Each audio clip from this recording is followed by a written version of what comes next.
करीम सा नर पैदा हो। आज मेरा विषय है माता दीन भंगी। यह नाम इतिहास की किताबों में बहुत कम देखने को मिलता है, लेकिन भारत की आज़ादी की पहली चिंगारी इसी नाम से भड़की थी। माता दीन भंगी एक ऐसा व्यक्ति जिसका नाम इतिहास के पन्नों में नहीं पर भारत के स्वाभिमान के बुनियादों में दर्ज है। माता दीन भंगी मेरठ के छावनी क्षेत्र में एक सफाई कर्मचारी के रूप में कार्यरत थे। वे एक निचले जाति से संबंध रखते थे जिन्हें उस समय अछूत कहा जाता था, लेकिन उनके मन में कोई हीन भावना नहीं थी, बल्कि स्वाभिमान, विवेक और विद्रोह की चिंगारी थी। यह घटना 1875 के उस समय की है जब अंग्रेजों ने भारतीय सैनिकों को एनफील्ड राइफल दी थी, जिनकी कारतूसों को दांतों से काटना पड़ता था। इन कारतूसों में गाय और सूअर की चर्बी होने की खबर थी, जो हिंदू और मुस्लिम दोनों के धार्मिक भावनाओं के विरुद्ध थी। सैनिकों को यह बात स्पष्ट नहीं थी, लेकिन तभी माता दीन भंगी ने एक सवाल पूछकर इतिहास का रुख मोड़ दिया। अगर हम अछूत हैं तो तुम हमारे हाथों से दी गई चीज मुंह में क्यों डालते हो? तब तुम्हें घृणा नहीं आती? और जब तुम गाय और सूअर की चर्बी मुंह में डालते हो तब तुम्हारा धर्म अपवित्र नहीं होता क्या? यह सवाल कोई व्यंग्य नहीं था, यह एक चेतना थी, एक बगावत की शुरुआत थी। यह सवाल सैनिकों के अंतर्मन को झकझोर गया और यही वो क्षण था जब विद्रोह की चिंगारी सुलग उठी। और इसी चिंगारी ने 10 मई 1875 को मेरठ से लेकर पूरे भारत को जगा दिया, जो कहलाया भारत का पहला स्वतंत्रता संग्राम। हमारे इतिहास में यह क्रांति तो याद रखी गई, जिस सवाल ने इस क्रांति की नींव रखी उस नाम को भुला दिया गया और आज हम उसे याद कर रहे हैं। माता दीन भंगी एक गुमनाम योद्धा जिसने न केवल अंग्रेजों को बल्कि भारतीय समाज की जातिवादी व्यवस्था को भी खुली चुनौती दी थी। अगर एक साधारण व्यक्ति केवल अपने स्वाभिमान और विवेक के बल पर इतिहास बदल सकता है, तो क्यों ना आज हमारा संघर्ष, हमारा विचार एक नया न्यायपूर्ण भारत बना सकता है। तो आइए माता दीन भंगी के साहस को केवल याद ही ना करें, बल्कि अपने भीतर वह साहस, विवेक और उस क्रांति की आग को भी जलाएं। आइए हम जाति, अन्याय और असमानता के विरुद्ध एक संगठित, शिक्षित और न्यायपूर्ण भारत बनाने में योगदान दें। बाबासाहेबांनी आपल्याला दिलेले उद्दिष्ट, सांगितलेले उद्दिष्ट आज मी आपल्या पुढे मांडणार आहे। 24 सप्टेंबर 1944 ला मद्रास येथील बाबासाहेब भाषणात म्हणतात, आपले उद्दिष्ट काय आहे ते नीटपणे समजून घ्या। शासनकर्ती जमात बनणे हेच आपले उद्दिष्ट व आकांक्षा आहे। हे तुमच्या मनात ठसू द्या, तुमच्या घराच्या भिंतीवर कोरून ठेवा, म्हणजे दररोज तुम्हाला आठवण राहील की ज्या आकांक्षा आपण उराशी बाळगून आहोत, ज्याच्यासाठी आपण लढत आहोत, ते काही लहानसण संकुचित ध्येय नाही, थोड्याशा नोकऱ्यासाठी किंवा सवलतीसाठी आपला लढा नाही। आमच्यात करण्यातील आकांक्षा फारच मोठ्या आहे। शासनकर्ती जमात बनणे हेच ते आकांक्षा होय। दिला कृतीत उतरवण्यासाठी केवढे भगीरथ प्रयत्न करावे लागतील, मग तुमच्या ध्यानात येईल। निवेदनांची किंवा शब्दांचा काहीच उपयोग होणार नाही। आपल्याला बाबासाहेबांनी दिलेल्या सुख सुविधा तर घेतल्या, पण उद्दिष्ट मात्र घेतलेच नाही।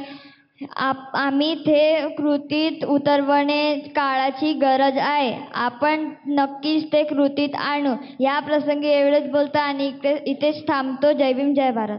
बाबा साहब ने कहा था कि राष्ट्र की आज़ादी और उसके लोगों की आज़ादी में अंतर को पहचानना होगा। समाज, कौम और राष्ट्र जैसे शब्द यद्यपि अस्पष्ट नहीं तो भी बैठंगे जरूर है। इसमें कोई प्रतिवाद नहीं कि यद्यपि कौम एक शब्द है, इसमें कई वर्ग होते हैं। दार्शनिक तौर पर यह संभव है कि नेशन एक इकाई हो, किंतु सामाजिक तौर पर ऐसा नहीं कहा जा सकता। नेशन में बहुत से वर्ग होते हैं। राष्ट्र की आज़ादी को यदि वास्तविक होना है तो इसका अर्थ है उसमें शामिल विभिन्न वर्गों, विशेषकर गुलाम वर्गों की आज़ादी। भारत देश तो 15 अगस्त 1947 से आज़ाद है, किंतु क्या उसमें बसने वाले लोग सही व सच्चे अर्थों में आज़ाद है? खेद है कि इस प्रश्न का उत्तर ना में है। गुलाम वर्ग को कब और कैसे आज़ाद करना है, सबसे ज्वलंत प्रश्न तो यही है। बाबा साहब डॉक्टर अंबेडकर इस दिशा में मार्ग दर्शाते हैं। वह हमें अधिकारों के कीले काबिज करने के लिए एवं शासक समुदाय बनने के लिए कहते हैं। संवैधानिक मार्ग पर चलकर ही हमारे सामाजिक एवं आर्थिक उद्देश्यों की पूर्ति हमें करनी है। हमें हमेशा याद रखना होगा कि बाबा साहब ने कहा था, मैं आपको केवल एक संदेश दे सकता हूँ और वह यह है कि कष्ट और अधिक कष्ट सिवाय कष्ट के और कोई माध्यम नहीं हो सकता। इस देश में कष्टों से डरने की कोई आवश्यकता नहीं है। हमें अपने काम में संकल्प के साथ लगना होगा और संगठित होने का निर्णय करना होगा। और बाबा साहब ने कहा था कि धन्य है वे जो उन लोगों को ऊपर उठाने के अपने कर्तव्य के प्रति जागरूक है, जिनके बीच वे पैदा हुए हैं। धन्य है वे जो दासता के प्रतिरोध के अभियान को आगे बढ़ाने के लिए अपने दिनों का पुष्प, अपनी मानसिक और शारीरिक शक्ति और अपना अल्पांश देने की शपथ लेते हैं। धन्य है वे जो यह संकल्प लेते हैं, चाहे अच्छा हो या बुरा, चाहे धूप हो या तूफान, चाहे सम्मान मिले या अपमान, वे तब तक नहीं रुकेंगे जब तक बहुजन लोग पूर्ण रूप से अपने पौरुष को पुनर्प्राप्त नहीं कर लेते। इसलिए बाबा साहब द्वारा उचित बताए गए मार्ग पे हमें चलना चाहिए। और इतना कह के मैं अपनी बात को यही रोकती हूँ। जय भीम, जय भारत। बाबासाहेबांचे शब्द केवळ मार्गदर्शक नाही तर एक जीवन मंत्र आहे। हे संदेश आजच्या पिढीलाही झपाटून टाकणारे आहे। धन्यवाद मुदिता। समारंभात नाच गाणंच असतं, पण समाज परिवर्तनासाठी विचारांचंही स्थान असावं का? KHBNJचे उत्तर स्पष्ट आहे, हो. लग्न, वाढदिवस, गृहप्रवेश, स्मृतिदिन या प्रत्येक प्रसंगात कॅडर कॅम्प्स आयोजित करून वैचारिक आहार दिला जातो। यामुळे चळवळीचं मूल्य घराघरात पोहोचते। KHBNJ ही एक अशी चळवळ आहे जी व्यक्तिगत आयुष्यालाही वैचारिक चळवळीत बदलते। आज मी तुम्हासमोर एक अतिशय महत्त्वाचा विषय मांडत आहो। बुद्ध धर्माची सामाजिक क्रांती कशी राजकीय क्रांतीत रूपांतरित झाली, ही गोष्ट केवळ ऐतिहासिक नाही तर आजच्या काळातही आपल्याला दिशा दाखविणारी आहे। तथागत बुद्ध यांनी सुरू केलेली क्रांती ही केवळ आध्यात्मिक नव्हती। हो, सुरुवात धर्माच्या माध्यमातून झाली होती, पण त्यामागे समाज परिवर्तनाचा मोठा उद्देश होता। त्यांनी महिलांना संघात प्रवेश दिले। या सामाजिक क्रांतीला जेव्हा राजकीय सत्ताधाऱ्यांचा पाठिंबा मिळू लागला, तेव्हा या चळवळीला एका वेगळ्याच उंचीवर नेलं गेलं। बुद्धांच्या काळातच मगधचे राजा बिंबिसार, कौशलचे प्रसेनजीत आणि इतर अनेक लहान मोठ्या राज्यातील राजे बुद्धांचे अनुयायी बनले। या राजांनी केवळ बौद्ध धर्म स्वीकारलं नाही, तर त्यांच्या राज्यात बुद्धाच्या विचारांनुसार शासन करण्याची सुरुवात केली। यामुळे समाजात बुद्धाच्या विचारांना केवळ नैतिक नव्हे तर राजकीय ताकद मिळाली। त्यात पुढे कलिंग युद्धानंतर अशोकाने बौद्ध धर्म स्वीकारलं आणि आपल्या संपूर्ण साम्राज्यावर बुद्ध धर्माच्या तत्वांनुसार राज्य केलं। अशोकाच्या राजवटीत बौद्ध धर्माचा प्रचार भारतातच नव्हे तर श्रीलंका, म्यानमार, थायलंड, चीन, जपान, कोरिया या देशांपर्यंत झाला। ही केवळ धार्मिक प्रसाराची गोष्ट नव्हती, हे एक राजकीय आणि सांस्कृतिक क्रांतीचं आंदोलन होतं, ज्याने संपूर्ण एशियाई इतिहास घडवला। बाबासाहेबांनी स्पष्टपणे सांगितलं की बुद्ध हे केवळ धार्मिक गुरु नव्हते, ते एक क्रांतिकारी, समाजसुधारक आणि राजकीय विचारवंत होते। त्यांच्या मते बुद्धांची क्रांती आधी धार्मिक वाटत होती, पण ती तत्काळ सामाजिक आंदोलनात बदलली आणि पुढे राजकीय परिवर्तनाचे एक साधन बनली। मान्यवर कांचीराम जी साहब कहते हैं कि सरकार की नीतियों के विरुद्ध संघर्ष करने की बजाय चुनाव में सरकार के विरुद्ध लड़ो और जीतो, ताकि हम अपनी खुद की नीतियां बना सके। जब सन 1991 में भारत के सरकार द्वारा नई आर्थिक नीति अपनाई गई जिसके तहत भारत में निजीकरण, उदारीकरण और जागतिकीकरण अपनाया गया, जिसके तहत फिर सरकारी महकमों पर बड़े पैमाने पर निजीकरण होना था, जिसके तहत इसका सीधा प्रभाव बहुजन समाज के आरक्षित नौकरियों पर होने वाला था। तभी किसी कार्यकर्ता ने कांशीराम जी से कहा कि साहेब, हमें सरकार के खिलाफ आंदोलन करना चाहिए। तो कांशीराम जी ने उन कार्यकर्ता से पूछा कि क्या कभी इस देश में राष्ट्रीयकरण भी हुआ है? तो उन्होंने जवाब दिया कि हाँ, सन 1969 में 14 बैंकों का और फिर सन 1980 में और 6 बैंकों का राष्ट्रीयकरण श्रीमती इंदिरा गांधी द्वारा किया गया था। तो कांशीराम जी कहते हैं कि इससे साफ जाहिर होता है कि सरकार ही निजीकरण या राष्ट्रीयकरण कर सकती है। तो जब दोनों ही चीज़ें सिर्फ सरकार ही कर सकती है, तो हमें सरकार के विरुद्ध अपनी शक्ति खर्च करने की बजाय हमें अपनी शक्ति सरकार को बनाने के लिए खर्च करनी चाहिए, और फिर जो चाहे वो पॉलिसी हम स्वीकार कर सकते हैं और बड़े पैमाने पर राष्ट्रीयकरण कर सकते हैं। 24 सितंबर 1944 को बाबा साहेब हमें कहते हैं कि जाओ और अपने घरों की दीवारों पे लिखो कि हमें इस देश का शासक बनना है। मैं इतना ही बोलती हूँ और इधर ही रुकती हूँ। जय भीम, जय भारत। आज मैं एक ऐसी कथा सुनाने वाला हूँ जो खुद बाबा साहब ने स्वयं सुनाई है। यह कहानी है यूनानी देवी डिमीटर की। वह अपनी खोई हुई पुत्री की तलाश करते करते केलियोस के दरबार में पहुंच जाती है। उसके साधारण माँ के परिधान में उसे कोई पहचान नहीं पाता। तभी वहाँ माँ रानी मेटोनिरा आती है और अपने बच्चे यानी डिमोफोन उन्हें सौंप देती है। हर रात जब सब सो जाते थे तब वह डिमीटर उसे अंगारों पर सुला देती थी। क्योंकि वह चाहती थी वह बच्चा महान बने, अजय, दिव्या और अतिमानवी। यह कोई क्रूरता नहीं थी, यह प्रेम का एक ऐसा रूप था जो वर्तमान में महानता का वरदान देना चाहता था। पर एक रात मेटोनिरा डर के मारे उस कमरे में आ जाती है और अपने बच्चे को अंगारों से उठा लेती है। हाँ, वह अपने बच्चे को बचा तो लेती है, पर एक महान देवता को खो देती है। अगर वह बच्चा अंगारों पर ही रहता तब जाकर वह महान बनता। बाबा साहब ने यह कथा हमें इसलिए सुनाई है क्योंकि इसका संदेश अत्यंत गहरा है। संघर्ष और त्याग के बिना न मानवता प्राप्त होती है, ना ही देवत्व। जो अग्नि से गुजरता है वही पवित्र बनता है और वही शक्तिशाली बनता है। हमें यह समझना चाहिए कि बहुजन, दलित, श्रमिक, किसान, कोई भी पीड़ित वर्ग का हो तब तक महान नहीं बन सकता जब तक अग्नि परीक्षा से न गुजरे। आज भी बहुत से लोग चाहते हैं कि बिना काम किए, बिना पीड़ा किए उन्हें सम्मान मिले, अधिकार मिले और आजादी। परंतु इसका सच्चाई यह है, अगर हमें महान बनना है तो तब ना होगा। बाबा साहब ने कहा था, मेरा संदेश है संघर्ष और अधिक संघर्ष, त्याग और अधिक त्याग, क्योंकि यही एक रास्ता है जिससे हमें मुक्ति मिलेगी और किसी चीज से नहीं। साथियों, आज हम एक ऐसी मोड़ पर आए हैं जहाँ पर फिर से यह सवाल उठता है, क्या हम अपनी नींद में ही रहेंगे? क्या यहाँ अग्नि में तपकर महान बनेंगे?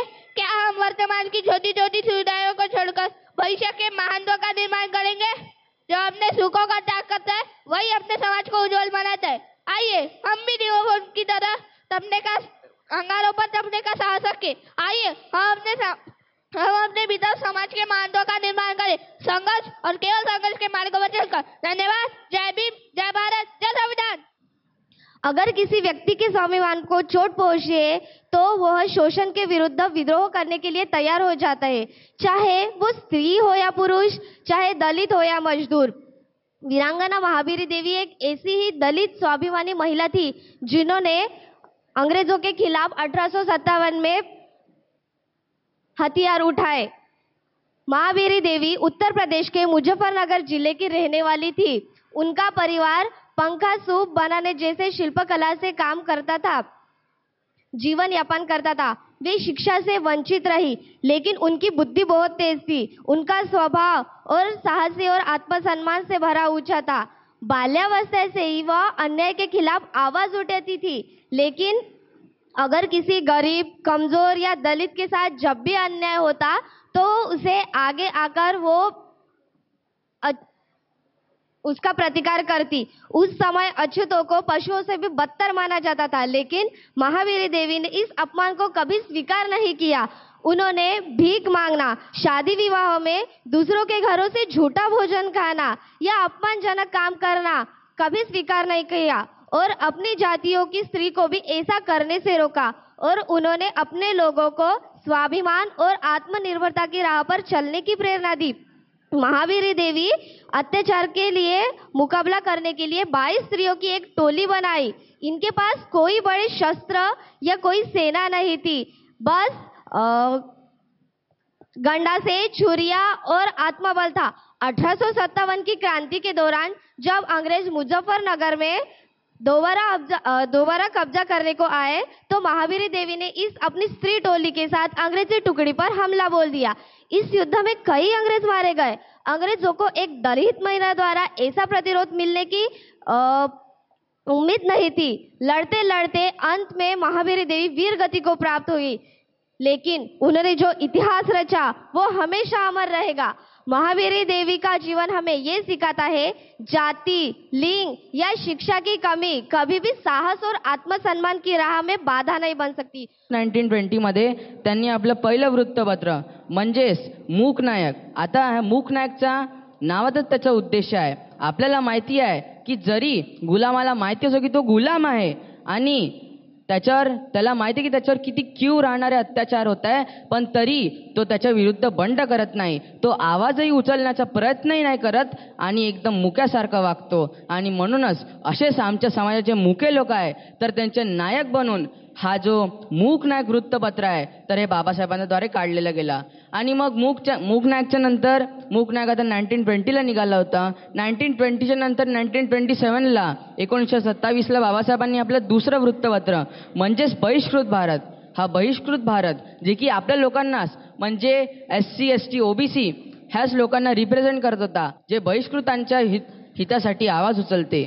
मग त्याच्यानंतर जनता हा वृत्तपत्र जे की 1930ला निघालं होतं। त्या काळात बाबासाहेबांनी एवढं क्रुशियल माहोल होतं तरी त्यांनी सिद्ध करून दाखवलं की आपण किती पाण्यात आहोत, म्हणजे आपण किती गुलामीत आहोत। आणि म्हणूनच त्याच्यानंतर जनते न्यूजपेपरच्या नंतर बाबासाहेबांनी आपलं आखरी वृत्तपत्र म्हणजेच प्रबुद्ध भारत हे काढला। आता प्रबुद्ध भारत 1956ला निघालं। मुवमेंटचं डायनामिझम वाढलंच होतं, पण बाबासाहेबांच्या ह्या वृत्तपत्राची खबरेनंतर की धर्म परिवर्तन होणार आहे असं मास कन्व्हर्जन झालं होतं। आपल्या दीक्षाभूमीमध्ये, नागपूरची जी दीक्षाभूमी आहे तिथे पहिलं कन्व्हर्जन, मग नंतर आपल्या चंद्रपूरमध्ये पण बाबासाहेबांनी मास कन्व्हर्जन केला होता, बुद्धिझमकडे वाटचाल केली होती। बाबासाहेब म्हणाले होते की कोणतीही चळवळ यशस्वी करण्यासाठी त्या चळवळीचे वर्तमानपत्र असावे लागते। ज्या चळवळीचे वर्तमानपत्र नसते तिची अवस्था पंख तुटलेल्या पक्षाप्रमाणे होते। या पाक्षिक आणि अस्पृश्य, पाक्षिकांनी म्हणजे वृत्तपत्रांनी, ह्या वृत्तपत्रांनी अस्पृश्य वर्गात जागृत निर्माण केली व त्यांना आपल्या अधिकारांची जाणीव निर्माण करून दिली। कहीं हम भूल न जाए, टीमद्वारे चालवला जाणारा BM बहुजन मुवमेंट हा चॅनल बाबासाहेबांचे विचार, चळवळीचा इतिहास आणि आजच्या सामाजिक लढ्यांची माहिती तरुण पिढीपर्यंत पोहोचवण्याचं कार्य करत आहे। आपण सर्वांनी ह्या चॅनलला सबस्क्राईब करून, व्हिडिओ पाहून, शेअर करून हा विचार अधिक बळकट करावा, कारण माध्यमं आपली असतील तरच आपलं सत्य जगासमोर पोहोचेल। लोकांना समजायला संवाद हवा आणि तो नाटकातूनही पोहोचतो। KSBNJ ने बाबासाहेब डॉक्टर भारत के संविधान सभा में हा नाट्य 27 ठिकाणी सादर केलं, एक क्रांतिकारी प्रयोग। हे नाटक म्हणजे संघर्षाची झालेली जनजागृती। KSBNJ विचारांच्या सादरीकरणासाठी नवीन पद्धती आणते, कला आणि क्रांती यांना जोड़ते। मान्यवर कांशीराम जी ने पढ़े लिखे कर्मचारियों को संगठित करके अपने जिम्मेदारी का एहसास दिलाया कि सिर्फ जय जयकार करने से जीत नहीं होगी, जीतने के लिए काम करना पड़ेगा, मेहनत करनी पड़ेगी, कुर्बानी देनी पड़ेगी, किसी को कम किसी को ज़्यादा पर देना तो पड़ेगा। तब कहीं जाके साधन युक्त समाज के खिलाफ साधनहीन समाज की विजय हो सकती है। इसके लिए हमें बाबा साहब की बात को मानना पड़ेगा, हमें साधन निर्माण करने होंगे, हमें अपनी कमाई का कम से कम 20वां हिस्सा इस मूवमेंट को आगे बढ़ाने हेतु देना होगा। और हम लोग देखते हैं कि कांशीराम जी ने पहले अपनी सारी जमा पूंजी और फिर अपनी पूरी जिंदगी इस मूवमेंट के लिए अर्पण कर दी।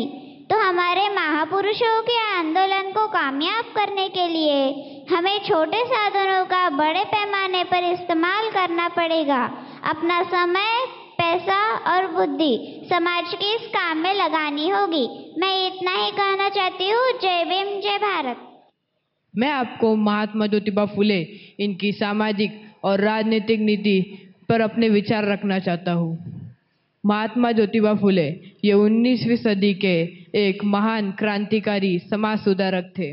उन्होंने कहा, विद्या विना मति गई, मति विना नीति गई, नीति विना गति गई, गति विना वित्त गए, वित्त विना शूद्र खज गए, और ये घोर अनर्थ एक अविद्या ने किए।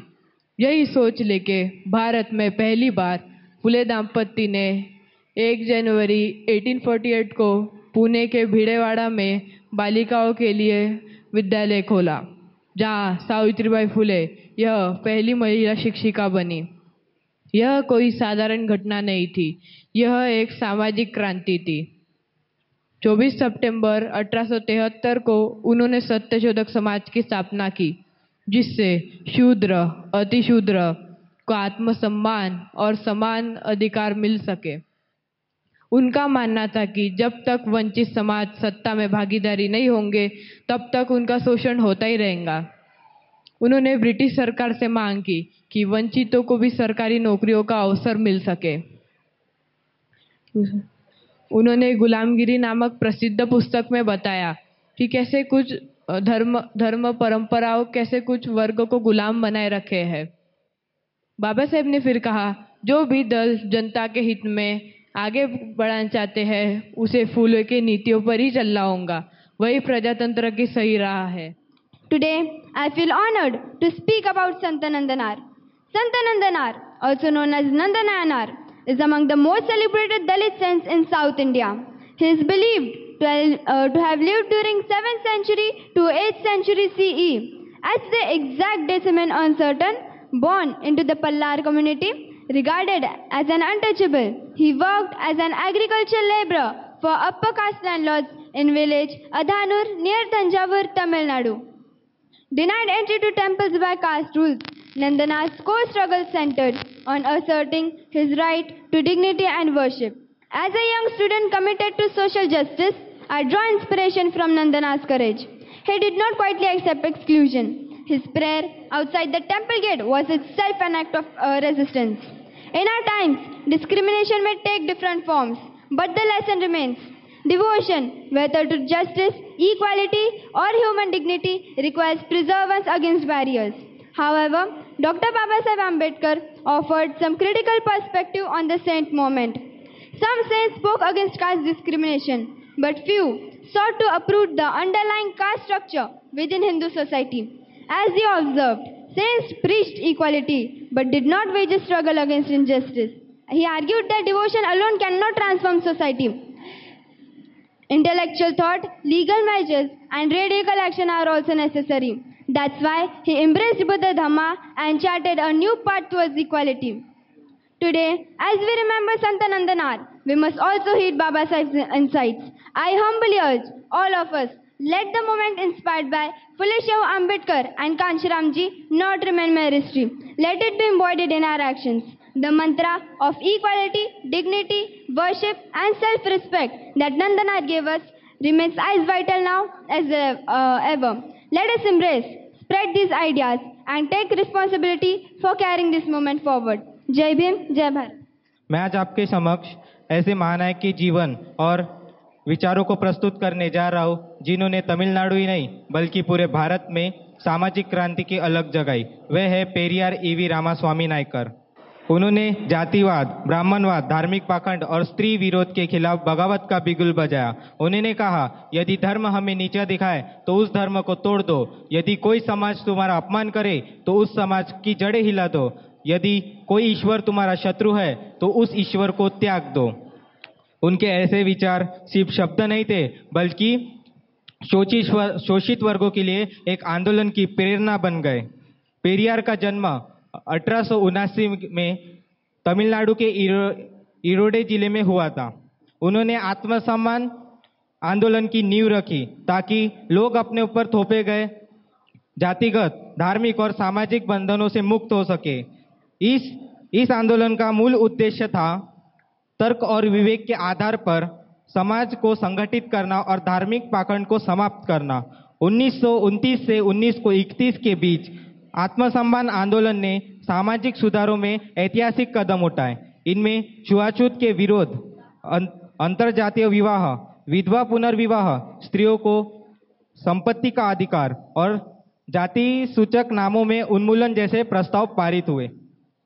पेरियार ने मूर्ति पूजा, पंडितों की मध्यस्थता और धर्म के नाम पर चल रहे पाखंडों की तीखी आलोचना की। उन्होंने ब्राह्मणवाद को खुलेआम चुनौती दी और समाज में की जड़ में फैले अंधविश्वास को उखाड़ फेंकने का आह्वान किया।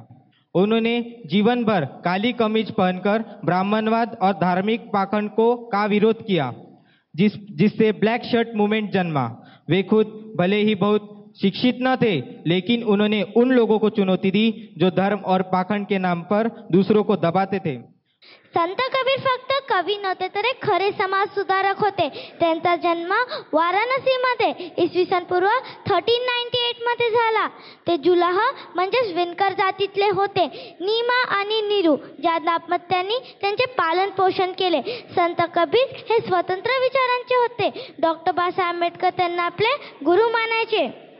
त्या काळात अस्पृश्यांसाठी शिक्षणाचे दारे बंद होते, म्हणून संत कबीर एकही दिवस शाळेत गेले नाही। ते म्हणतात, मीच कागद छुओ नहीं, कलम कहो नहीं हात, म्हणजेच मी कधी कागदाला स्पर्श केला नाही ना लेखणी हातात घेतली। संत कबीर समाजाला अगदी सोप्या भाषेत संदेश द्यायचे। समाजात प्रचलित असलेल्या विविध प्रकारचे सामाजिक विकृती, भेदभाव, उच्च-नीच, जातपात, धार्मिक व ढोंग यांचे ते तीव्र विरोधात होते। संत कबीर हे वर्णव्यवस्थाचाही विरोध करत होते। त्यांनी ना ब्राह्मणांच्या नेतृत्वाला मान्यता दिली ना मुल्लाला स्वीकारले। ते म्हणतात, हमरा झगड़ा रहा न कोई, पंडित मुल्ला छोड़े दो, अल्लाह राम का गम नहीं तह घर किया कबीर। या म्हणजेच माझा कोणाशीही वाद नाही, मी पंडित आणि मौलवी दोघांनाही सोडून दिले। माझा अल्लाह किंवा राम यांच्याबद्दल शोक नाही। कबीर वैदिक सिद्धांतावर विश्वास ठेवत नव्हते। 4 वर्ण होते, ब्राह्मण, क्षत्रिय, वैश्य आणि शूद्र। यांची उत्पत्ती ब्रह्माच्या अंगापासून म्हणजे मुख, भुजा, जंघ आणि पाय। सत्यासाठी बौद्ध आणि ब्राह्मण विचारांमध्ये संघर्ष सुरू राहिला आहे। बौद्धांनी अतिशय सोप्या भाषेत सत्याची व्याख्या सांगितली। इंद्रियांना जे समजते तेच सत्य आहे आणि ब्राह्मण म्हणते वेदानुसार जे आहे तेच सत्य आहे।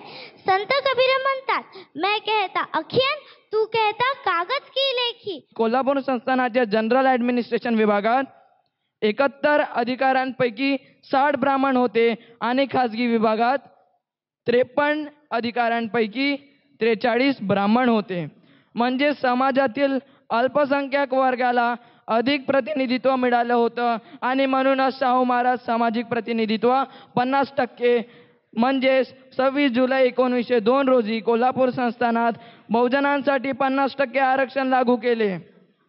आणि या ऐतिहासिक निर्णयानंतर ब्राह्मण समाज अस्वस्थ झाला आणि आरक्षणाच्या निर्णयावर पुनर्विचार व्हावा यासाठी सांगली जिल्ह्यातील पटवर्धन संस्थानाचे वकील ॲडव्होकेट गणपतराव अभ्यंकर हे शाहू महाराजांना भेट देतात आणि शाहू महाराज त्यांना एक उदाहरण देतात, ज्याच्यात ते एका टोपल्यात घोड्यांना चणे टाकतात आणि सगळ्या घोड्यांना एकासोबत सोडतात आणि त्या घोड्यांमध्ये काही बलवान घोडे होते, काही ताकदवर घोडे होते, हट्टेकट्टे घोडे होते, काही बिमार होते, काही म्हातारे होते आणि काही लहान घोडे होते। तर काय दिसलं तिथे, जे बलवान घोडे होते त्यांना सगळं चणा खाऊन टाकतात आणि जे बाकीचे उरलेले जे म्हातारे लहान घोडे आहेत त्यांना काहीच भेटत नाही। आणि जे गणपतराव अभ्यंकर आहे त्यांना समजून जाते की या घोड्यांना, हे जे म्हातारे घोडे आहे यांना जर वेगळं खायला नाही दिलं तर यांना काहीच भेटणार नाही।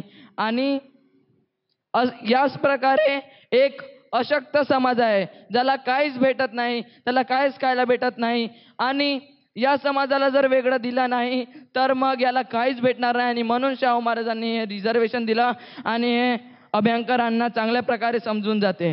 त्यानंतर शाहू महाराज म्हणतात की मी राजगद्दी सोडेल पण बहुजन समाजाच्या उद्धाराचे कार्य सोडणार नाही. बाबासाहेब शाहू महाराजांना सामाजिक लोकशाहीचे आधारस्तंभ म्हणून संबोधतात. आणि बाबासाहेब आम्हाला सांगतात की शाहू महाराजांचा वाढदिवस एका सणासारखा साजरा केला पाहिजे. क्रांतीचा काळ हा बुद्धांच्या काळापासून बृहजत मौर्य यांच्या काळापर्यंत आणि बृहजत मौर्य यांच्या सत्तेनंतर प्रतिक्रांतीच्या काळाला सुरुवात झाली. यामध्ये आपण सम्राट अशोकाचं नाव फार मोठ्या प्रमाणात घेत असतो. त्यांचा जन्म 304 इसवी सन पूर्व चैत्र मास शुक्ल सप्तमीला झाला. त्यांची माता शुभभ्रांगी व पिता बिंदुसार मगध देश जे होते म्हणजे आजचे बिहार, त्याची राजधानी पाटलीपुत्र येथे त्यांचा राज्यकारभार चालायचा. अशोक जेव्हा राजा झाले तेव्हा त्यांचे वय 30 वर्ष होते व वयाच्या 66 वर्षांपर्यंत ते राजा राहिले. राजा बनण्याच्या 8 वर्षानंतर कलिंग युद्ध झाले व ती रक्ताची माणसांची पाहणी केल्यानंतर तसेच एका भिक्खूंसोबत त्यांचे वार्तालाप झाल्यानंतर त्यांचे हृदय परिवर्तन झाले व त्यांनी बौद्ध धर्म स्वीकारला. सम्राट अशोकांना प्रजेची एवढी काळजी होती कि ते नेहमी म्हणत असत की चाहे मैं खाता रहूं, निवास में रहूं या उद्यान में रहूं, सभी जगह जो मेरे प्रतिरोधक या निरीक्षक है वह मुझे हर वक्त प्रजा का हाल सुनाएंगे. मैं प्रजा का साथ हर जगह जाता हूँ. लोगों का हित ही मेरा प्रधान कर्तव्य है. मुझ पर प्रजा का ऋण है. तर आपण बघतो की एवढा राजा असूनही एवढा लोकशाहीवर मांडणारा कोणता दुसरा राजा नाही तो जनतेच्या कल्याणासाठी झटतो. माझं जनतेचं माझ्यावर ऋण आहे असं घेतो. आज लोकशाहीतही पाहायला भेटत नाही. अशोक सम्राटांनी अजून काय काय कामे केली आहे आपण थोडक्यात बघूया. त्या काळात मोठा खर्च जो होत होता तो सार्वजनिक कार्यांवर खर्च होत होता. जसे की सडक बांधणे, विहिरी, विश्रामगृह, सच्चाई, बांध, औषधी यावर त्यांचा खूप मोठा खर्च होत होता. तसेच सेनावर त्यांचा खूप मोठा खर्च होत होता आणि सरकारी शिल्पकारांवर खूप मोठा खर्च त्या काळात त्यांनी केला. सम्राट अशोकाने प्रशासकीय संदर्भाने अनेक महत्त्वपूर्ण बदल केले. प्रशासनामध्ये महामंत्री हे पद निर्माण करून धर्मप्रसाराला उत्तेजन दिले. आपल्या मुलांना देखील धर्मप्रसारासाठी त्यांनी देशाबाहेर जाण्यास प्रेरणा दिली. प्रजा कल्याणाच्या हेतूने अनेक उपक्रम हाती घेतले. अनेक ठिकाणी धर्मशाळा बांधल्या. तसेच रस्त्याच्या दुतर्फा झाडी लावून लोकांना आवश्यक त्या सुविधा देण्याचा प्रयत्न सुद्धा केला. तसेच सम्राट अशोकांनी चौऱ्यांची 1000 स्तूपे बांधली होती. मोठे मोठे शिलालेख, मोठे मोठे स्तंभ उभारले. त्या काळातील लोक त्यांना म्हणत होते की दगडावर एवढा पैसा खर्च करू नका, पण कल्चरल रिव्होल्यूशनसाठी ते गरजेचे होते. म्हणूनच तर त्यांनी कोरलेली माहिती आजही आपल्याला मिळत आहे. वामनदादांनी केवळ कविता जन्माला घातल्या नाहीत तर त्यांनी हजारो लोकांना जागं केलं. कुणाच्या हातात तलवार असते तर कुणाच्या हातात लेखणी, पण वामनदादाच्या हातात होती कविता. कविता म्हणजे आम जनतेची भाषा होती. दलितांचे अश्रू होते व जागृतीचा रणघोष होता. वामनदादा म्हणतात कविता हे मनातील क्रांती पेटवण्यासाठी असते, ना की मनाला शांत करण्यासाठी. वामनदादांनी लोककलेला एक सामाजिक माध्यम बनवले. अशा लोकांसाठी ज्याच्या कोणत्याही प्रकारे ऐकून घेतल्या जात नव्हतं. त्यांचे गाणी शोषितांची शस्त्र बनली आणि त्यांचे शब्द सामाजिक परिवर्तनाच्या लढायाचे हुंकार ठरले. वामनदादांचे गीत म्हणजे संघर्षाची नाड आहे. पहा हे गीत, पाहिले ना जे कधी ते आज आम्ही पाहतो, जाता असता माऊलीची लाज आम्ही पाहतो. या ओळीतून ते अशा बुद्धिमत्तेवर प्रहार करतात जे बाबासाहेबांकडून शिकून सत्तेत गेले पण समाजाला विसरले. ते म्हणतात शिक्षण हे शस्त्र आहे. औरों के सर हम क्या जाने, भीम हमारे सर में है, भीम नगर के पूत कहेंगे, भीम हमारे घर में है. आज आपण वामनदादाचं स्मरण करत आहोत. त्यांचं स्मरण करणं म्हणजे त्यांची गाणी ऐकणं नव्हे तर त्यांचा लढा आपल्या जीवनशैलीत उतरवणं आहे. ते म्हणतात भीमा तुझ्या मताचे जर 5 लोक असते, तलवारीच्या त्या न्यारेच टोक असते. आज जर वामनदादा इथे असते तर त्यांनी विचारलं असतं की ज्या क्रांतीचे बीजे भीमाने पेरली होती त्याची फळं कुठे गेली. आज मैं आप सभी के सामने एक ऐसे युग पुरुष के बारे में बात करने आई हूँ जिन्होंने सामाजिक न्याय और समता की मशाल चलाकर भारतीय समाज के सबसे वंचित वर्गों को एक नया जीवन दिया. मैं बात कर रही हूँ छत्रपति शाहू महाराज की। शाहू महाराज ने उस समय समाज की सबसे बड़ी कमजोरी को पहचाना, अशिक्षा। उन्होंने स्पष्ट कहा, शिक्षा ही हमारी प्रगति का रास्ता है। जब तक हर वर्ग को समान शिक्षा नहीं मिलेगी, तब तक ना तो समाज जागेगा, ना देश प्रगति करेगा। 1913 में उन्होंने आदेश दिया, जहां गांव वहां स्कूल, और यह कोई नारा भर नहीं था। अगले ही कुछ सालों में कोल्हापुर में 95 से ज्यादा प्राथमिक विद्यालय खुल गए। फिर 29 सितंबर 1917 का ऐतिहासिक दिन आया, जब शाहू जी ने प्राथमिक विद्यालय को अनिवार्य और निःशुल्क घोषित कर दिया। जहां उस समय लोग मंदिरों में लाखों रुपए चढ़ा रहे थे, वही शाहू महाराज ने कहा, पंचांग और भोग के खर्चों में कटौती करो और स्कूल को चलाओ। जरूरत पड़े तो मंदिरों की आय भी पाठशालाओं के लिए उपयोग करो। उन्होंने फरमान जारी किया कि हर मंदिर के पार एक कमरा स्कूल के लिए बनाया जाए। मंदिरों की जमीन स्कूल को दी गई। देवस्थान के 80,000 रुपए शिक्षा में लगाए गए। यह तब था जब ब्राह्मणों ने विरोध किया, अशब्द कहे, यह तक कि कहा कि शाहू ब्राह्मणों के पेट पर लात मार रहा है। लेकिन शाहू महाराज ने जवाब दिया, जनता की भलाई के लिए मंदिरों की आय उपयोग करना अधर्म नहीं, सच्चा धर्म है। उन्होंने कोल्हापुर में 23 छात्रावास शुरू कराए और कहा, शिक्षा सिर्फ अमीरों का अधिकार नहीं, हर उस बच्चे का हक है जो पढ़ना चाहता है। उन्होंने कहा, कोल्हापुर को बोर्डिंग हाउस की जननी कहो, जैसे ब्रिटेन की पार्लियामेंट मदर ऑफ पार्लियामेंट कहलाती है। शाहू महाराज का मानना था कि सिर्फ राजनीतिक स्वराज से ही नहीं, शिक्षित समाज से ही सच्चा सुराज निकलेगा। आज भी करोड़ों रुपए धार्मिक संस्थाओं में दान दिए जाते हैं, पर समाज अंधश्रद्धा में उलझा हुआ है। शाहू महाराज ने दिखाया कि अगर वही धन शिक्षा में लगे तो पीढ़ियां बदल सकती है। मी आज रामायणामधील शंभूक या पात्रावर आपले मत मांडणार आहोत। तर रामायणाच्या उत्तरखंडातील 76 ते 73व्या सर्गानुसार राम धर्मनिष्ठ वृत्तीने आपले राज्य करीत होता। एक दिवशी एक जानपड ब्राह्मण आपल्या मृत्यू बालकाला घेऊन राजवराकडे आला।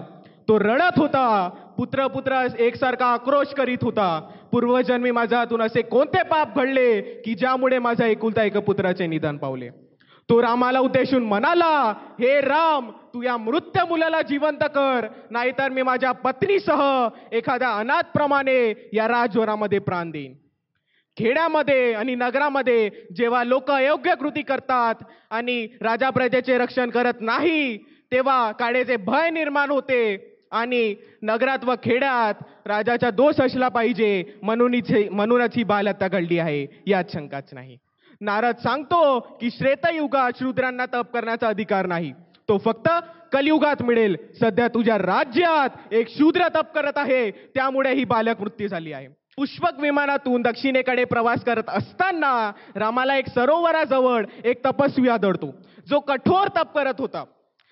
तर मी या प्रसंगी शंभूक आणि राम याचे शेवटचे वाक्य सांगतो। तर राम असा म्हणाला कि मर्यादा की समझ नहीं मिटने दूंगा, चाहे कोई भी हो मैं निपटूंगा। विद्रोह के बीज बो रहे हो तुम, क्यों जीवन से हाथ धो रहे हो तुम। तर शंभुकाचे क्रांतिकारी उत्तर असे आले याच्यावर की रहा प्रगति कभी न रुकने वाली, चाह न समता की है मिटने वाली। युग युग में बलिदान रंग लाएगा, आज नहीं तो कल प्रभात आएगा। शंभूक ऋषीची कथा आपल्याला केवळ इतिहासातील एक अन्यायाची आठवण करून देत नाही, तर आजच्या काळातही समाजात अस्तित्वात आलेल्या विषमतेचा आरसा दाखवते। जर आपण आजही मौन बाळगून बसलो तर आपणही त्या अन्यायात सहभागी होऊ। म्हणूनच मी आपल्या सर्वांना विनंती करतो की फुले, शाहू, आंबेडकर आणि कांशीरामजी यांच्या आंदोलनाला समजून घ्या आणि त्यात सहभागी व्हा। ही चळवळ फक्त दलितांची नाही, तर आपल्या मानवतेच्या उद्धाराची आहे। एवढेच बोलून इथेच थांबतो। जय भीम, जय भारत, जय संविधान। जोगेंद्रनाथ मंडल यांचा जन्म 29 जानेवारी 1904 ला बंगालमधील नमोशूद्र समाजात झाला। लहानपणापासूनच त्यांनी शिक्षणात प्रगती केली आणि समाजातील अन्यायाविरुद्ध आवाज उठवायला सुरुवात केली। डॉक्टर बाबासाहेब आंबेडकर यांची विचारधारा त्यांना प्रेरणादायी वाटली आणि ते बाबासाहेबांच्या संघर्षात सहभागी झाले। मंडल हे दलित समाजाच्या शिक्षण, प्रतिनिधित्व आणि समानतेसाठी अखंडपणे लढणारे नेते होते. भारतात दलितांच्या वेदना समजून घेणारे आणि त्यासाठी विचार मंचावरून बोलणारे नेते फारच थोडे होते आणि जोगेंद्रनाथ मंडल हे त्यात अग्रस्थानी होते. 1946 साली भारताच्या फाळणीपूर्व काळात जोगेंद्रनाथ मंडल यांनी डॉक्टर बाबासाहेब आंबेडकरांना संविधान सभेत पाठवण्याचं ऐतिहासिक कार्य केलं. त्यावेळी काँग्रेसने बाबासाहेबांना संविधान सभेत जाण्यापासून रोखण्यासाठी सर्वतोपरी प्रयत्न केलं. सरदार पटेल यांनी तर म्हटलं होतं, मी संविधान सभेच्या द्वार आणि खिडक्या तर काय तर व्हेंटिलेटरही बंद करून टाकले आहेत. आता पाहूया आंबेडकरात कसे येतात. या विरोधी वातावरणात मंडलांनी बाबासाहेबांना बंगाल विधान परिषदेच्या माध्यमातून जेसूर खुलना मतदारसंघातून निवडून आणण्याचा निर्णय घेतला. मतदानाच्या दिवशी बंगाल विधानसभेच्या सभागृहात एक विलक्षण प्रसंग घडला जो इतिहासात कोरला गेलेला आहे.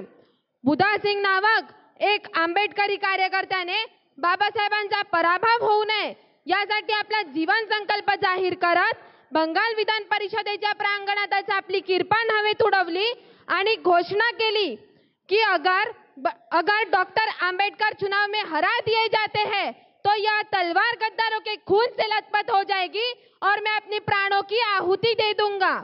हा प्रसंग केवळ भावनिक नव्हता तर तो एक क्रांतीची ज्वाला होती. दलितांचा आवाज संसदेत पोहोचावा यासाठी कसलेली अत्यंतिक तळमळ होती. जरी काँग्रेसकडून प्रचंड विरोध झाला, अखेर बाबासाहेब सर्वाधिक मतांनी निवडून आले. मंडल म्हणाले होते, जर बाबासाहेब संविधान सभेत गेले नसते तर अनुसूचित जाती जमातीचं भवितव्य अंधकारमय राहिलं असतं. आज मैं आपको बाबा साहब आम्बेडकर और बुद्ध धम्म के विषय में अपने विचार प्रस्तुत करने आया हूँ. डॉक्टर आम्बेडकर ने बुद्ध धम्म को केवल एक धार्मिक मार्ग नहीं बल्कि सामाजिक क्रांति का साधन बताया. उन्होंने स्पष्ट किया कि बुद्ध वर्ण व्यवस्था और जाति प्रथा का खंडन किया और सबके लिए समानता का मार्ग खोला. उन्होंने कोलंबो के भाषण में कहा कि बुद्ध धर्म जातिहीन समाज की रचना करता है. उनके अनुसार यह धर्म ब्राह्मणवाद के विरोध और मानवतावाद के पक्ष में खड़ा है. बाबा साहब ने बुद्ध धर्म को केवल एक तर्क, विवेक और अनुभव पर आधारित धर्म कहा. वे कहते हैं कि बुद्ध धर्म अंधश्रद्धा या अज्ञात पर विश्वास नहीं करता बल्कि प्रत्येक अनुयायी को स्वतंत्र देता है कि वह धर्म की शिक्षाओं को अपने अनुभव और बुद्धि के आधार पर स्वीकार करें. यह धर्म बुद्धि पर कथा की पराकाष्ठा है. बुद्ध के धर्म की एक महत्वपूर्ण विशेषता है अहिंसा और करुणा. डॉक्टर आम्बेडकर ने कहा कि बुद्ध धर्म की केंद्रीय तत्व है करुणा. वे मानते थे कि करुणा और अहिंसा व्यक्ति के भीतर नैतिक परिवर्तन लाकर समाज में न्याय की स्थापना कर सकते हैं. उनका यह विश्वास था कि केवल संवैधानिक उपाय से नहीं बल्कि धम्म के नैतिक प्रभाव से ही समाज परिवर्तन संभव है. उन्होंने यह भी कहा कि बुद्ध धर्म का उद्देश्य है बहुजन हिताय, बहुजन सुखाय, लोकानुकंपा. बुद्ध धर्म की आत्मा लोकतंत्र है. यह समता, स्वतंत्रता और बंधुत्व का पक्षधर है. अंत में हम कह सकते हैं कि डॉक्टर आम्बेडकर का बुद्ध धर्म पर दृष्टिकोण केवल एक धार्मिक प्रवचन नहीं बल्कि सामाजिक क्रांति का घोषणा पत्र है. Today, I stand before you to speak about one of the greatest visionaries of India, Chhatrapati Shahuji Maharaj of Kolhapur, a royal leader who did not just wear a crown on his head, but carried the pain and dreams of the oppressed in his heart. More than a king, he was a liberator, a social reformer, and a builder of India's social democracy long before the independence or the constitution. Dr. Babasaheb Ambedkar once described Shahu Maharaj as the pillar of India's social democracy. Why? Because Shahu Maharaj did not merely sympathize with the cause of the oppressed, he institutionalized the change. He broke the foundation of caste-based inequalities using the very tools of governance and power. Let me begin by reminding you of two bold revolutionary steps that changed the future of this nation. Shahu Maharaj pioneered the policy of reservation for the backward classes and introduced free and compulsory education decades before these become national mandates. But his work did not stop at policies. He led with compassion and courage. And let me narrate you the painful and powerful story of Gangaram Kamble, a Dalit worker at Shahu Maharaj's own stable. In the scorching heat of summer, when the workers at the royal stable once sat down to eat, all of them were from Mahar caste. They were scared to fetch water from the public tap because of caste-based restrictions. But Gangaram Kamble dared to defend touchability. He opened the tap. What followed was a brutal backlash. Upper caste men flogged him with whips until his back bled. Shahu Maharaj was away in Delhi at the time. When he returned and saw Gangaram's wounded back, he was moved to tears and fury. Without hesitation, he took a whip in his own hands and punished the attackers himself. That was Shahu Maharaj, where justice was not just law for him, it was action. He then passed a royal decree that all the water sources would be open to all the castes. Any discrimination would be punishable by law.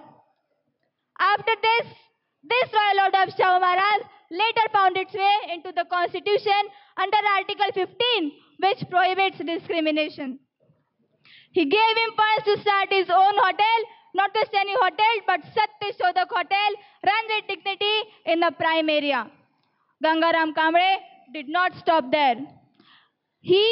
Inspired by Shahu Maharaj, he became a social activist. Through all of this, Shahu Maharaj was not just building a kingdom, he was laying the foundation of social democracy. A democracy where rights were not just written in the law books, but lived in the streets of Kolhapur. That is why Dr. Ambedkar said with pride, in Kolhapur, democracy was not an experiment, it was a practice. Shahu Maharaj laid the first stone of India's social democracy. बहुजन समाजात जन्मलेल्या सर्व महापुरुषांना मी अभिवादन करतो. उपस्थित सर्वांना जय भीम. तसेच राजर्षी छत्रपती शाहू महाराज यांच्या 151व्या जयंतीच्या आपण सर्वांना हार्दिक शुभेच्छा.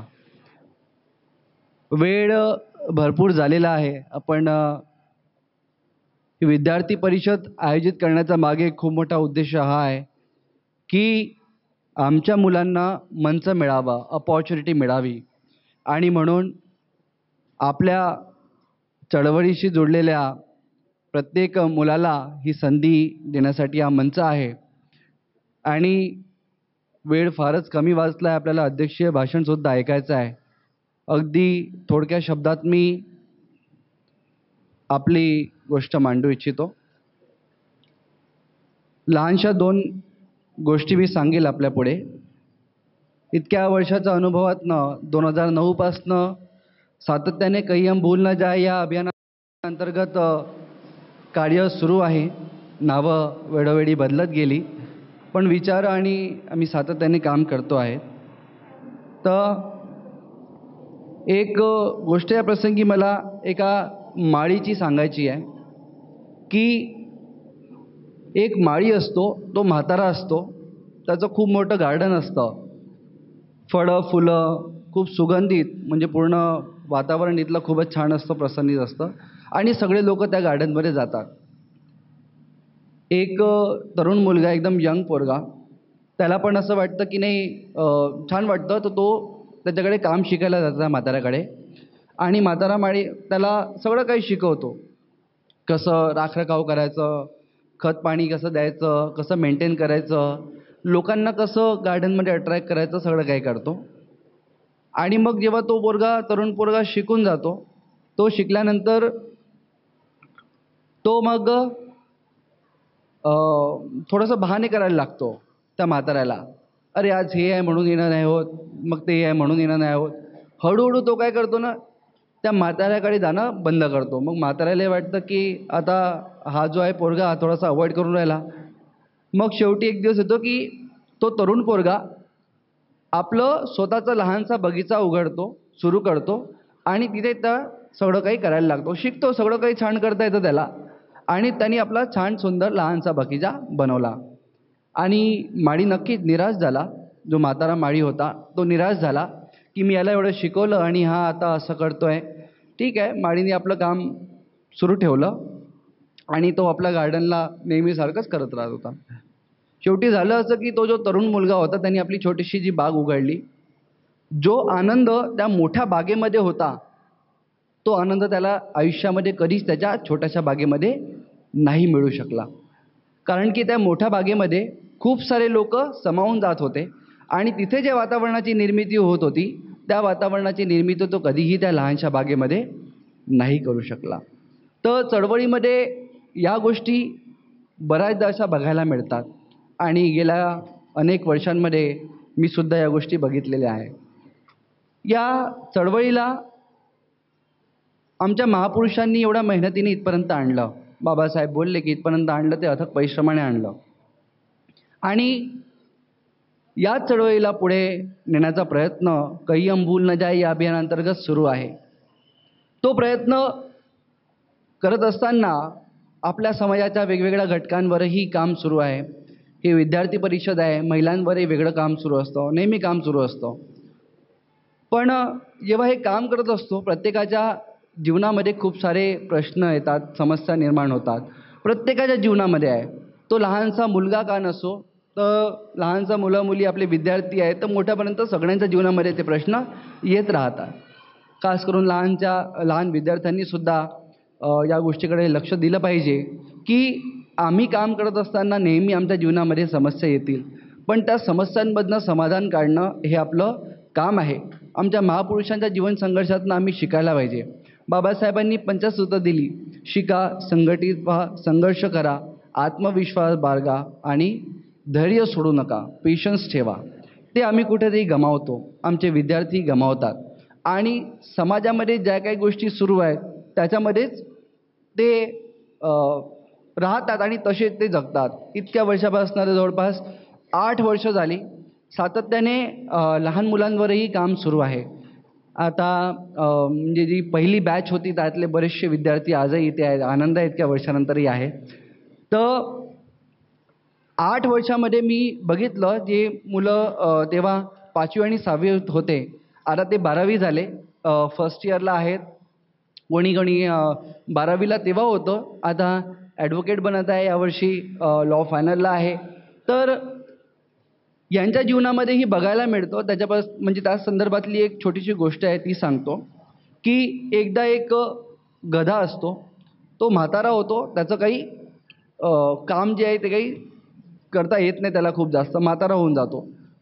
तर तो गधा कमजोर असतो, थोडा वीक असतो, तो पडतो विहिरीमध्ये. विहिरीत पाणी नसतं आणि इतका खोल गड्डा असतो. तर तो शेतकरी विचार करतो तसंही विहिरीला पाणी नाही आहे आणि हा गधा काही कामाचा आहे नाही, तर एक काम करू ना, माती टाकून याला बुजवून टाकू. विहीरची विहीर आणि गधा दोघंही एकासोबत निपटून जातात. विहिरीला पाणी नाही आणि गधा काही कामाचा नाही. तर तो शेतकरी काय करतो, तो त्या विहिरीमध्ये माती नेऊन टाकतो. गध्याच्या अंगावर माती पडते. तर गधा काय करतो, तो स्वतःला झटकतो आणि त्या मातीच्या वर येतो. शेतकरी माती टाकत जातो गध्यावर, गधा झटकतो, माती खाली जाते आणि तो मातीच्या वर येतो. अशी एक वेळ येते की तो कमजोर गधा तो विहिरीच्या बाहेर येऊन जातो. तर या गोष्टीतनं शिकण्यासारखं हे आहे की समाजामध्ये आमच्यासोबत तसंच होईल. शाळेत जातो, शिक्षक आम्हाला त्रास देतील, घरी जातो, आईवडील आम्हाला काही ना काही बोलतील, हे कशाला, ते कशाला, हे किती, ते किती. मोठं झालो तीच गोष्ट आहे, समाजातले लोकही तेच म्हणतील, अरे हेच करत राहशील तर ते केव्हा करशील. पण अशा सगळ्या मातींना जे आपल्या अंगावर समाज टाकतो आहे, त्या गध्यासारखं आपल्याला त्या मातीला झटकावं लागेल आणि त्या मातीच्या वर येऊन कुठेतरी आपल्याला ज्या स्तरावर आपल्या महापुरुषांनी आपल्याला अपेक्षित केलं आहे की आपण त्या स्तरावर पोहोचलं पाहिजे, त्या स्तरावर आपण पोहोचलो पाहिजे. आणि या सगळ्या गोष्टी म्हणजे या संघर्षामध्ये बऱ्याचशा गोष्टी आपल्याला भटकवतात. तर बाबासाहेबसुद्धा म्हणतात की डिग्री आणि विद्वत्तेशी काही संबंध नाही आहे. एखाद्या व्यक्तीकडे डिग्री आहे म्हणून तो विद्वान आहे असं नाही आहे. तर म्हणून आपल्या विद्यार्थ्यांनी खास करून या गोष्टीकडे लक्ष दिलं पाहिजे की डिग्रीनी बिलकुल विद्वत्ता येत नाही. आणि बाबासाहेब म्हणतात की पढ़े लिखे क्लर्क को मैं वो जो माती गोटाचं काम करतात ना त्याच्या बरोबरीत मी मोजतो. फरक एवढाच आहे की हा शिकलेला आहे, तिथे बसलेला आहे, पण तोही मजदूर आहे, तो मजदुरी करते आणि माती गोटे उचलणारे सुद्धा तेच करतात. पण आज आम्ही बघतो की आमच्या समाजामध्ये एक क्लर्कची नोकरी मिळवण्यासाठी इतका संघर्ष आणि एवढं सगळं सुरू आहे, त्याच्या पलीकडे त्यांना काही दिसत नाही. शाहू महाराजांची 151वी जयंती आपण आज साजरी करतो आहे. त्यांच्या जीवन संघर्षापासून आम्हाला शिकायची गरज आहे. ते राजा होते, स्वतः राजा असून त्यांनी हे डिक्लेअर केलं की ज्या दिवशी माझी जी प्रजा आहे, जनता आहे, ती 4थ्या वर्गापर्यंत शिक्षित होऊन जाईल, प्रायमरी एज्युकेशन त्यांना मिळून जाईल, तर त्यावेळेस मी माझे राज्यसूत्रे त्यांच्या हाती सोपील आणि मी सुद्धा जनतेमध्ये सामील होऊन जाईल. एवढी मोठी शक्ती हातामध्ये असणारा व्यक्ती जर अशी गोष्ट बोलतो आहे, तर आम्ही का बरं अशा प्रकारच्या शक्तीसाठी त्या विचारांना मातीत टाकावे ज्या विचारांसाठी महापुरुषांनी ती शक्ती सोडायचा निर्धार केला होता. शाहू महाराजांना काही कमी चॅलेंजेस झाले होते का? सगळ्यात मोठा चॅलेंज या देशातला ब्राह्मणवाद. त्यांनी त्याला उत्तर दिलं. वेळोवेळी ब्राह्मणांचा एकाधिकार सगळ्या गोष्टींमध्ये होता, शिक्षणामध्ये होता, ब्युरोक्रेसीमध्ये होता, त्यानंतर जितकेही काही उद्योगधंदे चांगले काम होतं सगळीकडे एकाधिकार ब्राह्मणांचाच होता. प्रत्येक गोष्टीला शाहू महाराजांनी उत्तर दिलं. एवढंच नाही, तो कोल्हापूर संस्थानाच्या बाहेर जाऊन सुद्धा काम करत होते. आणि ज्यावेळेस त्यांना बॉम्बे गव्हर्नमेंटकडनं म्हणजे कोल्हापूर संस्थानामध्ये होते, ताईंनी सांगितलं की किती ठिकाणी त्यांनी मदत केली. नागपूरमध्ये सुद्धा चोकामडा हॉस्टेल आहे, अशा अनेक ठिकाणी ते समाजकार्य करायचे. त्या प्रसंगी त्यांना जेव्हा धमक्या मिळाल्या की आम्ही तुमच्या पदावरून तुम्हाला काढून टाकू, तुमचे अधिकार छीनून घेऊ, त्या प्रसंगी ते सुद्धा उत्तर देतात की माझे सगळे अधिकार काढून टाकले तरी चालतात, पण मी हे चांगले काम अजिबात सोडणार नाही. तर आम्ही त्यांच्या जीवन संघर्षातने शिकलो पाहिजे की या सगळ्या गोष्टींसाठी आम्ही जे महान काम आहे, ज्यासाठी बाबासाहेबांनी ज्या कामाला चांगलं काम आहे हे म्हटलं, ते कधी आम्ही सोडू नये. बाबासाहेब आमच्या विद्यार्थ्यांकडनं मुख्यतोर 2 गोष्टी अपेक्षित करत होते. एक तर की आम्ही एवढे तयार राहिलो पाहिजे की जेव्हाही आम्हाला संधी मिळेल आम्ही हे दाखवून देऊ की आमच्यापेक्षा बुद्धिमानी आणि आमच्यापेक्षा क्षमतावान व्यक्ती विश्वात कुठे सापडणार नाही. ते बाबासाहेबांनी सुद्धा केलं, या देशाच्या संविधानाची निर्मिती केली. एक ती गोष्ट. आणि दुसरी गोष्ट बाबासाहेब म्हणतात की आम्ही आमच्या या समाजाला हे सुद्धा सिद्ध करून दाखवलं पाहिजे की जे काही आम्ही मिळवून राहिलो आहे किंवा जे काही मिळवण्यासाठी आम्ही संघर्ष करतो आहे, त्या गोष्टीचा वापर आम्ही स्वतःपुरता नाही करणार, तर आमच्या संपूर्ण समाजाच्या उद्धारासाठी करणार. आपला समाज बाबासाहेब गेल्यानंतरही, बाबासाहेबांच्या काळातही आणि नंतरही आम्ही बघतो की मान्यवर कांशीराम साहेबांसारखे एक्सेप्शन सोडले तर सगळं काही मिळवण्यासाठी सिद्ध करून दाखवतो की तो क्षमतेमध्ये आणि बुद्धीमध्ये कोणापेक्षा कमी नाही. तो आहे, विद्वान आहे, त्याच्यासारखा विद्वान नाही हे आमच्या समाजातल्या लोकांनी प्रूव्ह करून दाखवलं. हेही प्रूव्ह करून दाखवलं की त्यांच्यासारखा क्षमतावान कोणी नाही आहे, बुद्धिवान आणि क्षमतावान कोणी नाही आहे. पण दुसरी गोष्ट मात्र आपला समाज विसरत चाललेला आहे किंवा त्याच्याकडे दुर्लक्ष करत आहे. तो हे समाजाला विश्वास देण्यामध्ये कुठेतरी कमी पडतो आहे की जो काही तो व्यक्ती अर्जित करणार आहे त्याचा उपयोग तो समाजासाठी करणार आहे. आणि म्हणून आम्ही बघतोय की समाजाचा नेत्यांवरचा विश्वास उडालेला आहे आणि म्हणून त्यांना आज नेत्यांपासून काहीच अपेक्षा नाही आहे. आमच्या मगाशी CE साहेब बोलले की जेव्हा या विद्यार्थ्यांना बघितलं तर त्यांच्यामध्ये होप जागली